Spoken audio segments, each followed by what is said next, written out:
The John Fitzgerald Kennedy Memorial is a monument to U.S. President John Fitzgerald Kennedy in the West End Historic District of downtown Dallas, Texas, erected in 1970, and designed by noted architect Philip Johnson. Description: the JFK Memorial was the first memorial by famed American architect and Kennedy family friend, Philip Johnson. The monument was approved by Jacqueline Kennedy herself. Johnson called it a place of quiet refuge, an enclosed place of thought and contemplation separated from the city around, but near the sky and earth.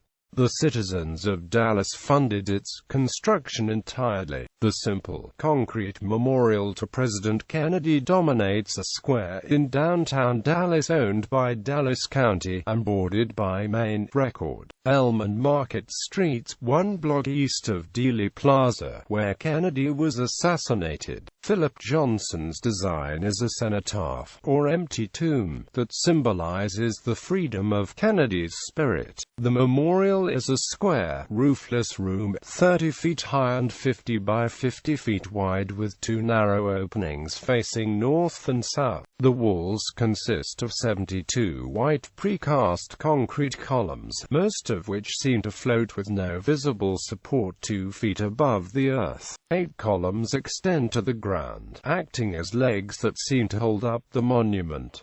Each column ends in a light fixture. At night, the lights create the illusion that the structure is supported by the light itself. The corners and doors of this roofless room are decorated with rows of concrete circles, or medallions, each identical and perfectly aligned. These decorations introduce the circular shape into the square architecture of the Kennedy Memorial. Visitors enter the room after a short walk up a slight concrete incline, embossed with concrete squares. Inside, visitors confront a low-hewn granite square, too empty to be a base, too short to be a table, but too square to be a tomb, in which the name John Fitzgerald Kennedy is carved. The letters have been painted gold to capture the light from the white floating column walls and the pale concrete floor. These words, 3 words of a famous name, are the only verbal messages in the empty room.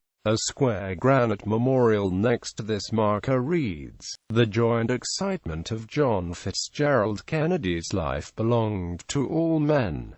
So did the pain and sorrow of his death. When he died on November 22, 1963, shock and agony touched human conscience throughout the world. In Dallas, Texas, there was a special sorrow. The young president died in Dallas. The death bullets were fired 200 yards west of this site. This memorial, designed by Philip Johnson, was erected by the people of Dallas. Thousands of citizens contributed support, money and effort. It is not a memorial to the pain and sorrow of death, but stands as a permanent tribute to the joy and excitement of one man's life. John Fitzgerald Kennedy's life. Management. In the mid-1999, the 6th floor museum at Dealey Plaza undertook management of the memorial, rallying the support of Dallas County and the city of Dallas. The museum became caretaker of the monument and launched a full-scale restoration project aimed at preserving the memorial and its history. Philip Johnson, the original architect for the monument, guided the restoration process implemented by Corgan Associates, Inc., and Phoenix Eye Restoration and Construction, Lt. Numerous local suppliers donated the labor, materials, and equipment required to return the memorial to its original beauty. In 2000, a panel of experts wrote an explanation of the memorial to satisfy the public. Critical reception. Architectural critic Witold Rybczynski wrote that the monument is poorly done, likening its precast concrete slab walls to mammoth Lego blocks, and commented that Kennedy deserved better.